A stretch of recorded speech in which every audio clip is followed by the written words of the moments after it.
Yes, I did it, finishing a full triathlon and competing on national level with a bodybuilding show.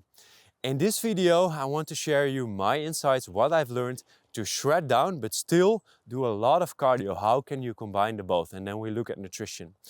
So first of all, I work with a negative energy balance most of the days. Because if you want to shred down or if you want to lose fat, of course, negative energy balance is needed. And secondly, I was eating pretty low carb most of the days. So for example, when I would go for a long ride, of course, I would eat a lot of carbs to have a good training. But most of the runs, for example, 10 to 15K, I was on a low carb day with swimming. That worked pretty well with low carb. So I was getting a lot of protein. My fats were pretty good, pretty decent, but my carbs were low. And I was not missing them so much while doing the cardio. Only with the long rides on the bike, you need all the energy to really push. So this worked out until I was really depleting for the bodybuilding show in the last few weeks. It was getting tougher, especially to do the long rides. And then I was really working with high days and then really low days leading up to the competition. And when the bodybuilding show was finished, of course, I was again eating a lot of carbs to really push. And my training actually was going way faster and better.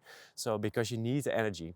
But the good thing about this whole experience is, even with a pretty low carb-ish diet, you can work with zone 1 and 2. And my running was actually in zone 1 and 2 heart rate. But I was not so much working on really conditioning per se, but I was more working on getting my body prone for such a long distance. So I was much more working on the tendons, the muscles, really with a slow pace. So sometimes people will go by. I think a lot of people that were like not so well trained, they passed me with running, and I was running sometimes with a pace of 6:37. And I think in this whole process, I was outrun by 99% of the people. But meanwhile, I was training all my tendons to recover. So actually doing low carb zone 1 to 2 really helped me to prepare. So that are my insights.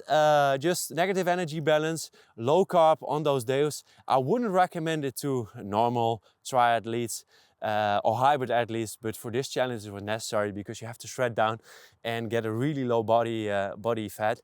So the only thing you can really manipulate is calorie balance, and I wouldn't play with protein or with fats. So that was my experience. If you have any questions or comments, please leave them below and I'm happy to help out or to discuss. And give this video a thumbs up, and of course follow this channel for more tips. I'll catch you in the next episode, and good luck with your training.